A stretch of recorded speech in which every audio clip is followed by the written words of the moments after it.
Hi, everybody. This snow day lesson is going to take you through the psychology of a few specific emotions. These are emotions that are described a little bit in Module 83 of your textbook, along with some other important information about how emotion is researched. So today we'll have a successful lesson together if you understand a little bit about how emotions are classified, because I'm going to give you some information about that on the get-go. And then we'll talk about research connected to these different emotions. And you'll even have a chance to practice or review some perspectives you've learned about earlier this year as you investigate fear specifically. So let's get started. One concept that's introduced in your book in Module 83 is this notion that, emotions and the words that describe them are quite diverse.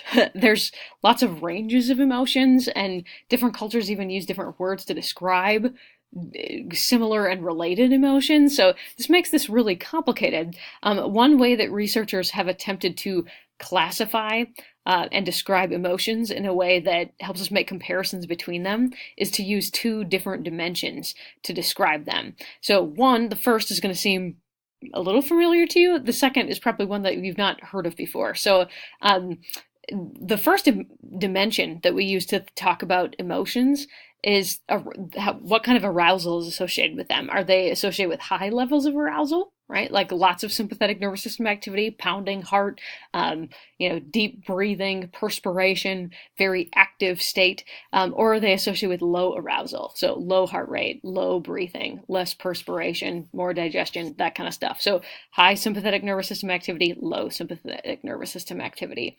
And you can see some of this stuff makes sense. Like if you're surprised, that's pretty high arousal. Boredom, or even like tranquility, which would probably be plotted about down here. Those kinds of things involve very low arousal states.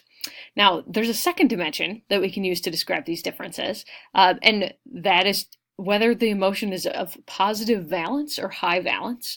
That's whether it's pleasant to experience versus a negative valence, which is negative or unpleasant to experience. So we see on this half of the map, we've got things that people kind of don't like feeling, frustration, boredom, confusion.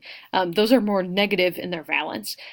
Flow states, like we talked about during an earlier snow day lesson, delight, curiosity, those things tend to be fairly positive for people. And so the more positive they are, the further we put them over here.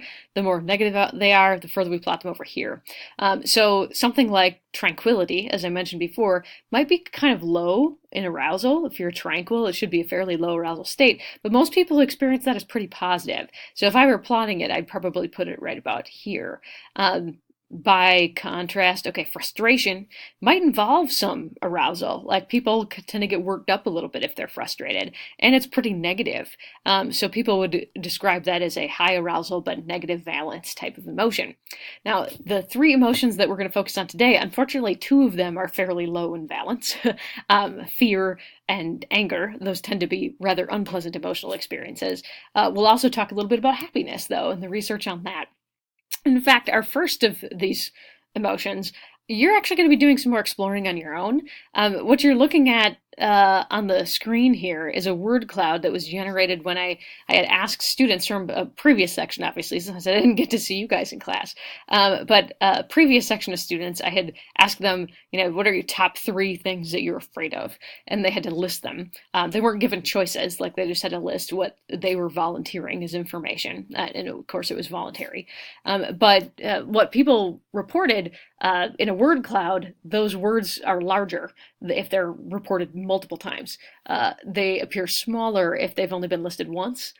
So we can see some trends here. Lots of spider and snake fears and heights. And, perhaps there's evolutionary explanations for those kinds of things. We've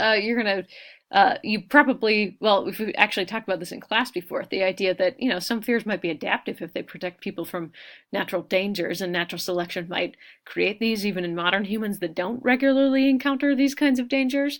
But of course, that's not the only thing that might cue an anger. In fact, or cue a fear. Some of these things actually are quite, deep human condition types of things, like fears of abandonment and failure, or the unknown. Like, people can be afraid of a really diverse array of things, and that's why it actually helps to have multiple perspectives to try and explain that. So I'm actually going to click over to something that I posted for you in Canvas, because I'd like you to, and you could pause the video here if you wanted to work on this, or come back to it once you've concluded your notes for the day. But this worksheet is going to help you review some of the things that you had encountered earlier in the year as contemporary perspectives in psychology. So I want you to pick a fear that either you know of, or maybe it's a fear of your own. It doesn't matter, whatever you're comfortable with. And you're going to see if you can figure out explanations from these various perspectives. I've given you some prompts about behaviorism specifically because that involves several different learning mechanisms that may be relevant to fear. But we've got 5 contemporary perspectives that we're going to kind of review here. So see if you can figure out, based on what you know about these perspectives, how they might contribute to the development of a particular fear.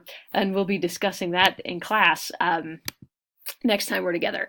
And of course, you could do that electronically by making a copy of the document I just showed you. Or if you prefer paper, you could always print your own or write out your answers if that's your go-to method. But we will be following up on that as we review your progress in this unit. So now, in contrast, we had just been looking at a word cloud previously that involved a lot of snakes and spiders and stuff, because that was people's responses to the question, what kind of things are you afraid of? This word cloud is from when people were asked what kinds of things make them angry. And we'll notice some different trends here. In fact, the prominence of people.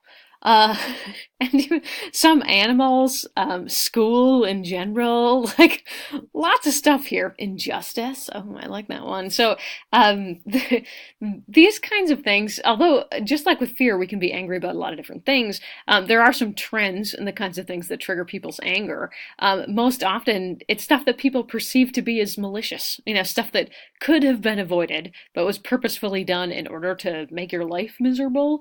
As things that seem intentional on the part of others tend to really spark people's anger. But you'll notice even in my describing that, there's some perceptual stuff involved. Kind of how we perceive a situation has a big impact on whether or not we'll be angry in response to it. And it turns out some of the research on anger is not really intuitive. A lot of common sense types of advice that people give to each other are in direct opposition to what the research on anger suggests should be an appropriate response, I guess, when we're experiencing this emotion and trying to manage it. So, for example, in Module 83, you'll get introduced to this notion of the catharsis hypothesis. It's an old idea within psychology that modern research has kind of failed to support, but it is one that you'll hear a lot of people endorse.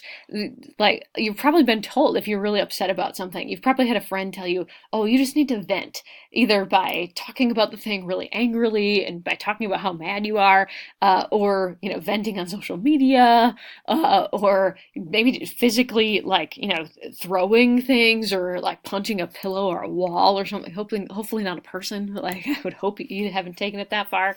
But the idea behind the catharsis hypothesis is the notion that somehow is going to reduce your anger, kind of like a pressure valve, like releasing a built-up pressure in a way that's somehow going to contribute to overall safety. But it doesn't actually have a lot of empirical support. In fact, experiments on this topic, ones that involve inducing some frustration in participants, so making them angry kind of artificially or introducing them to some social stressors, if they're given an opportunity to vent their anger, either by writing about how angry they are or doing something that they believe might have a negative impact on somebody else, like insulting them, or punishing them in some way, that actually turns out to amplify people's anger, especially in the long term. People who've had a chance to do that weeks or months later report more anger than folks who have not, control group subjects who do not have those opportunities but experience the same frustration. So venting and like physically acting out our anger may not be the best approach. Now, that doesn't mean that you do nothing, because sometimes anger is actually a signal that we do need to act to correct some injustice or some way that we've been wronged. So no one's suggesting that you just kind of take unfair conditions or do nothing, but it might be worth waiting a little bit before you respond. Because if you think back to that valence and arousal map that we were looking at before, anger, especially intense anger, is a really high arousal emotion. It involves a lot of sympathetic nervous system activity. Your heart rate goes up, your blood pressure goes up, you start to perspire, your muscles tense. But that kind of physical reaction doesn't last forever. So if you just wait it out, I mean, 10 minutes for sure, and that will have been dialed back to some degree. So that's why folks in anger management encourage people to recognize those physical signs of anger and take some deep breaths and even count if you have to give yourself some time for that physical part of the anger to subside.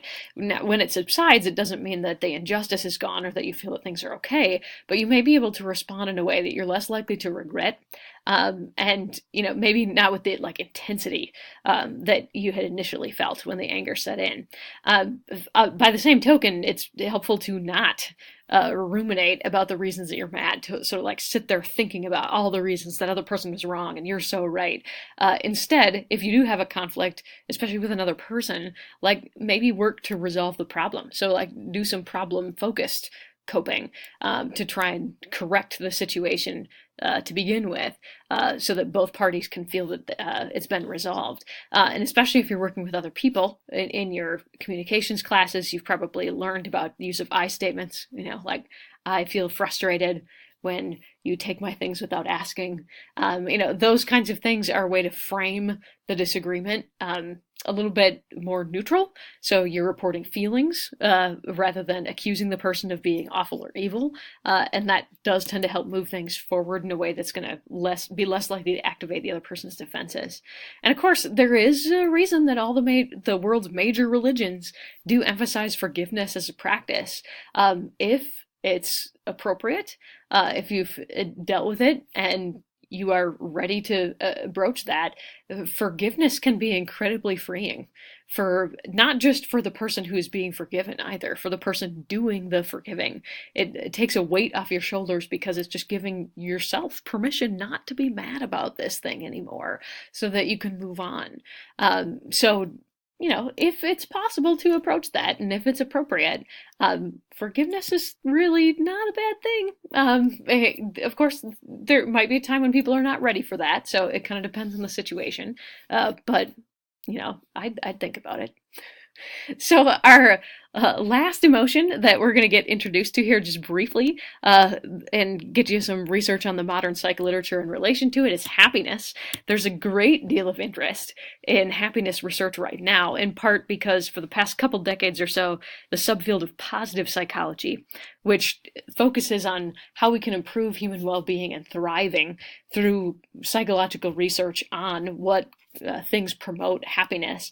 There's been a huge interest in this, so lots and lots of research being published. A lot of the research designs use subjective well-being as their operational definition of happiness, and that's just people's response to the question, on a scale of 1 to 7. How happy are you right now? It's the person's own perceived happiness or satisfaction with life. That it's not a perfect measure, because sometimes when you ask people about something really matters, if you ask them a point of their day that's not going really well to rate their day, they may give you a distorted measurement than if you had taken multiple across the day. People's memory for how happy something made them in the past might be really distorted, of course, because human memory is a little frail, as we learned about earlier this year. But when you take measurements of subjective well-being, despite all of the seemingly negative news about this out there in the media, most people are happy, and most of the time. I mean, there are some individuals definitely who struggle with depression and mental illness, but that does substantially impact their subjective well-being. But even within weeks of getting really bad news, sometimes tragic news, people are pretty quick to harness their resilience and move into a happier state. And there might be reasons for this. Some of